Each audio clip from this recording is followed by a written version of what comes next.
Hi, I'm Dale and welcome to Spotted Motors and welcome to my Rover 75 that I bought at auction around about 2 months ago. Now, before I show you around the car and tell you if it was a good buy or a bad buy, I'm going to tell you why I bought a Rover 75. Now, back when I was only a young lad, I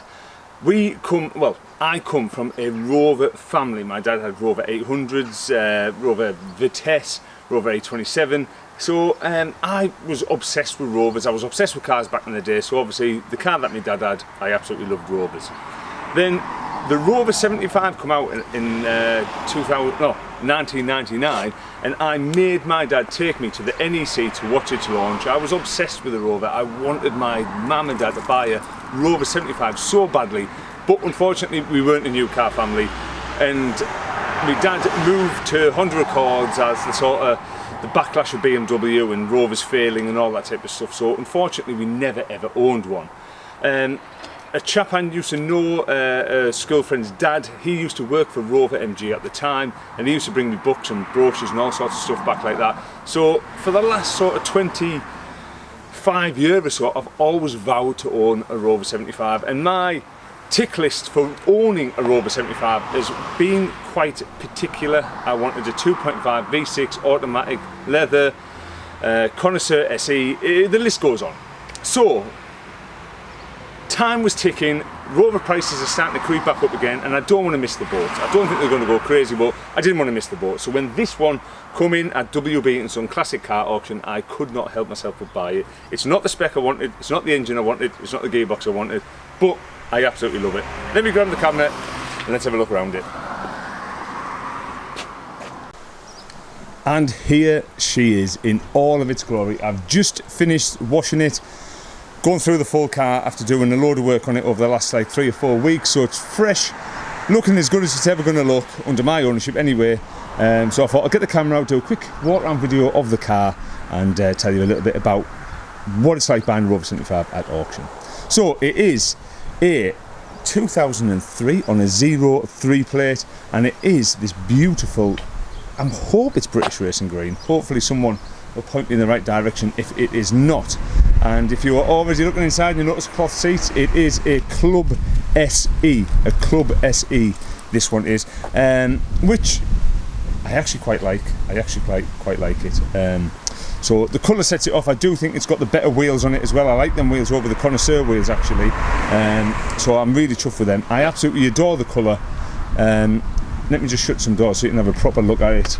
Proper good old Rover clunk on them doors. Let me get all these window wipers down and stuff like that so you can have a proper look at it.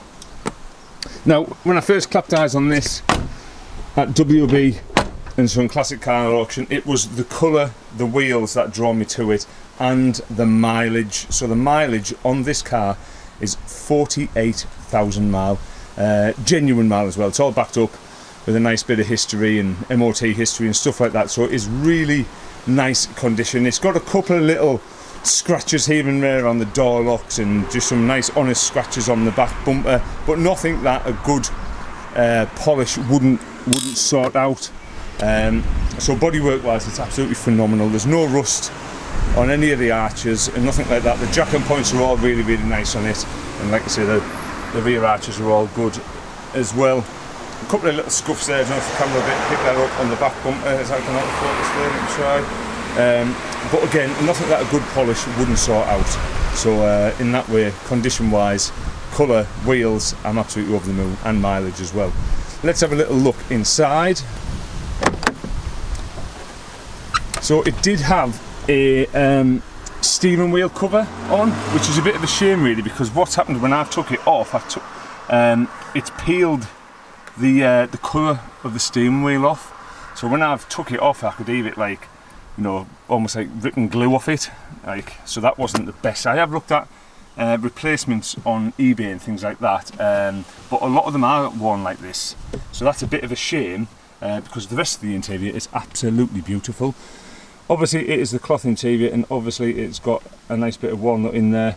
But I just can't believe how like basic they are inside. You know, you've got this big bit of black plastic there with all the climate control buttons on and stuff. So yeah, you've got this beautiful bit of walnut Let me slide my seat back so I can get a bit of, as I climb in. There we go. Yeah, you've got this nice bit of walnut and things like that, and then we've just got this big sea of plastic around here. It does look ever so slightly Jaguar S-Type style round there, but I hate comparing these to the Jaguar S-Type. These are their own car. These are their own car. So yeah, dials, I love, absolutely adore the cream dials, and on a night time, if you click them on, they give you a lovely glowing red, almost like you would warm your hands up on them. We've got the light controls down here, and this one is a 5-speed manual as well. 5-speed manual. In the back, lovely, all nice. Needs a bit of hoover out. I should have done that before I start the video, just a bit keen. But yeah, it's really unbelievably comfy, and the leg room in the back is more than grateful. It is a very, very big car. I'd almost say it's bigger than, or on par with 5 Series, maybe. So yeah, it is a big car, bigger than your sort of 3 Series and Audi A4 and whatnot. Engine-wise, let's have a little look under here. So engine-wise, we have got the K Series, the 1.8 4-cylinder 16-valve twin-cam K Series. Now, this is not the engine I wanted, but having said that, this is the most Rover engine out there, isn't it? The 1.8 K Series. Now, yes, everyone is going to be putting comments in now. I can smell coolant, I can hear the cries out for head gaskets and things like that, but this one seems absolutely fine. Obviously it doesn't happen to every single engine, but this one is absolutely fine. It's phenomenal. It's really been well maintained, as I can't get the oil cap off. Oh, I've just done an oil service on this, changed the plugs on it, done the air filter, so hopefully it's fresh again for another good amount of mileage. It's just had the cam belt done on it, and it's just had the water pump done on it as well, so everything under there should be fine for, well, however many miles you want to do in it, I suppose. It's not the engine that suits the car that well. It is very sluggish. Get it up to speed and it's absolutely fine, but getting it from first, second and third gear, it is extremely sluggish. I'll just come around the passenger, we'll have a look in there, and then should we fire her up? Let's fire her up, why not? Only thing to point out with these interiors is they are very sort of very loose. Everything's very loose.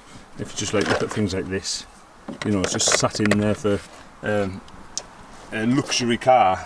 You know, the build quality isn't that great, and I wouldn't like to think what they're like in another 20 years' time. You know, when all these interior trims are broke and things like that. So, yeah, typical Rover, I suppose. Let me just knock that back out of gear. I need to put the cam down for a second while I knock the steering lock off. Right, there we go, steering lock is now off. Let's fire her into life. Let's let the, there we go. So it is a very nice, quiet engine. Obviously has some stone cold as well there. So it is a very nice engine. That little rev.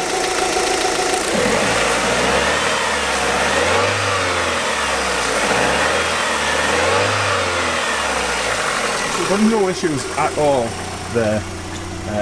And like I said, it warms up nicely, sticks at temperature, and it does not go past that halfway point. All the climate control works and everything like that, so we've got no issues whatsoever with the head gasket, or anything like that. No issues whatsoever. So let me flick it back off and let me tell you if it was a good or a bad buy from auction. So there you go. I hope you like the Rover 75 as much as what I do. I'm absolutely over the moon with it. But if you know Spotted Motors and you know me, it's not going to hang around long, and it is going to go up for sale. Unfortunately, I would love to keep it, but I've got Mini over there that needs work, Audi 80 Coupe that needs work, and there's always something else I have my eye on. So this is the most ready to sell, so this is the thing that's going to go first. But let me tell you all about what I've had to do to it to get it to this state. So WB & Son always present a very nice car. They're very upfront and honest, and any problems or anything like that, you always do find out about them. And this Rover, it has been absolutely fantastic. We've had no major problems with it. I knew it needed a service just by the colour of the oil when I bought it at auction, so it's had a full service done by me. It's also had a front spring done on it, again by myself, and a new front tyre. Probably needs another tyre on this side, but stuff like that, dear me. Our car at this age isn't an issue at all. All the electrics work on it, barring the electric window switch, which I've already fitted one, sourced one. So all the electric windows go up and down now, which is absolutely fantastic. And apart from that, everything works. It drives absolutely fantastic. It leaks no oil. It wants for nothing really. It's got I don't know, 9 to 8 months MOT on it, so it is ready to go. It's ready to sell. There's a classic car show that I'm going to go to in it over the weekend, so at least I can get some photos of me enjoying it in that way, and then it is going to go up for sale. So I'll probably tag this video in the advert as well. But it's going to be on YouTube for me to look back and enjoy as well, and that's a lot of the reason why I do these videos, is so I can look back at the cars I've owned, and you know, I can relive them by walking around them. So there you go. So this is it, I suppose. I'll move on. I'll get back to tinkering and things like that, and I'll end this video as I always do. So if you haven't done so already, please give this video a like and get subscribed. We cover all sorts of stuff on Spotted Motors.